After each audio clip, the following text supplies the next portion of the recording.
It's Valentine's Day and it's tradition to do a shipping related video for my channel around this time of year. The last 3 years I've discussed various RWBY ships and OT3s, offering my analysis and interpretation of them. This year is going to be different because 1, in the last year I lost my computer and with it all the music I had on it. 2, I dealt with a lot of copyright issues on all of them. And 3, they were a pain in the ass to edit and I just don't have the time with all the other projects I have going on. So this video will be more of a general look at how I see shipping and what I look for in a good ship. Shipping, first and foremost, should be fun. And secondly, it should be done within the fandom. It's fine teasing certain relationships, especially if you're doing it to build interest in the romantic possibilities. But it should never come at the expense of other important character dynamics. Take Blake and Yang from RWBY for instance. As of the end of Volume 6, they were perfectly primed to become a romantic pair. But it was just as likely to remain platonic. The writers decided to do the worst thing they could with that setup and make them symbiotic. This effectively terminating the interesting dynamic Blake previously had with Weiss and reducing Yang's bond with RWBY to glorified lip service in one piece of one scene in a single episode where, oh hey, Blake went to comfort RWBY as well. The antithesis of this is quintessential quintuplets, which builds itself on a romantic mystery. Who is the girl Futaro eventually marries? Even when that is revealed, the story goes out of its way to highlight just how important the other 4 girls are as well. Itsuki especially gets one of her cutest moments with Futaro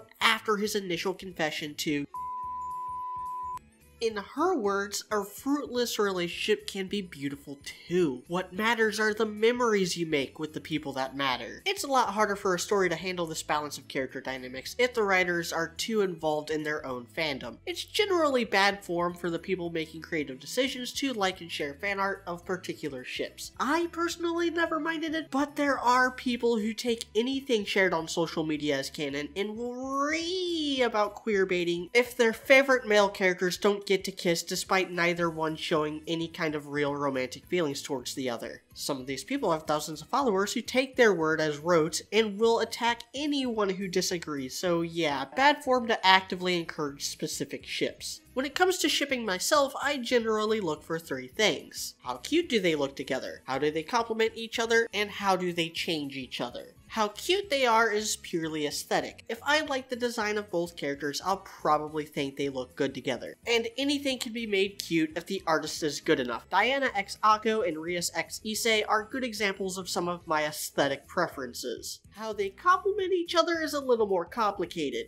Each relationship needs to build on a solid foundation. This is the mutual shared passion or respect that serves as the bonding agent. Futaro has a different one of these with all the Nakano sisters. In Ichika, he sees his drive to fulfill his dreams. In Nino, he sees his love for his family. In Miku, he sees his own meekness. In Yotsuba, he sees his drive to help people, and in Itsuki, he sees his more serious side that just wants to focus on work. Naruto and Hinata are both determined to better themselves and earn the respect of their village. RWBY and Jean both want to live up to their family legacies to save the world. Blake and Yang both lost a part of themselves to Adam, so on and so forth. And this balance of personality is why I'm so against hero-villain ships and teacher-student ships. Even if the hero and villain aren't so different, their role in the story dictates a shift in the power balance that just doesn't work for shipping. And even more so with student-teacher ships. RWBY x Oscar isn't creepy because of the age difference. He is technically younger than her. It's creepy because Ozpin is inside Oscar,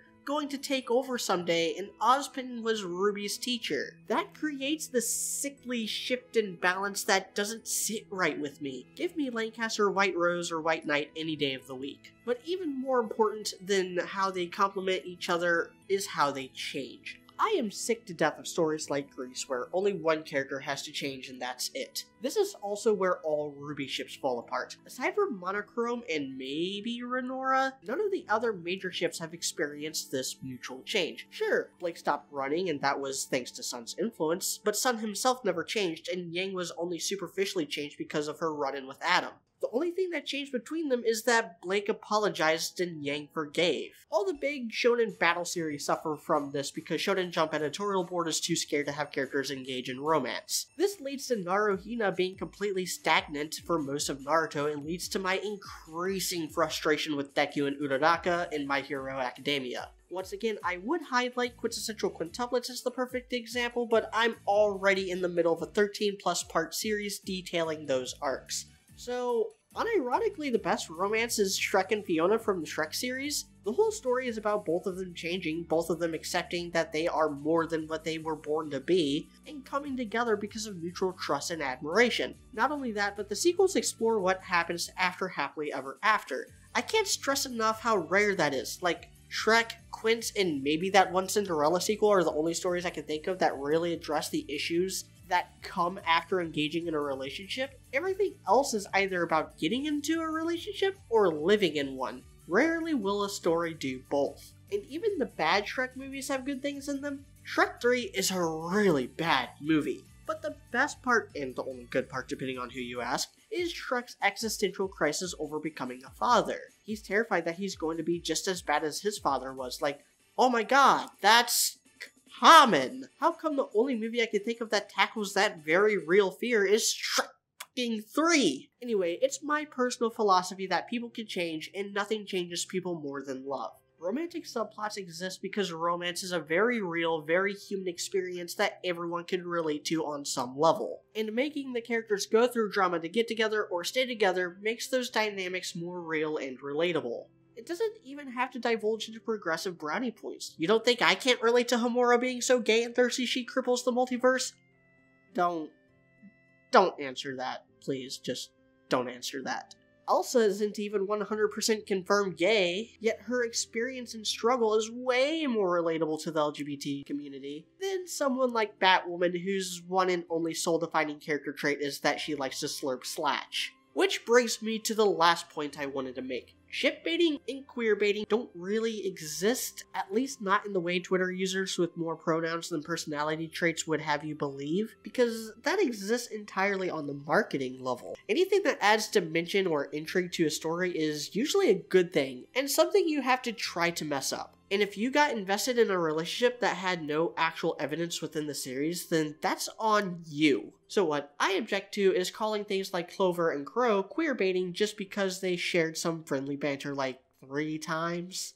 What's wrong with it being a bromance? Why can't girls have girlfriends and guys have guy friends without people calling them gay? That's a serious question because that trend in storytelling has sapped the life out of everything it's touched and has led to fake woke marketing and tokenism. Shipping should be fun, romance should be another level of engagement. People should use actual textual evidence instead of vague tweets when forming an opinion, and y'all should seriously read Quintessential Quintuplets and really give the Shrek series another look. I'm Mediocrity4, thanks for watching.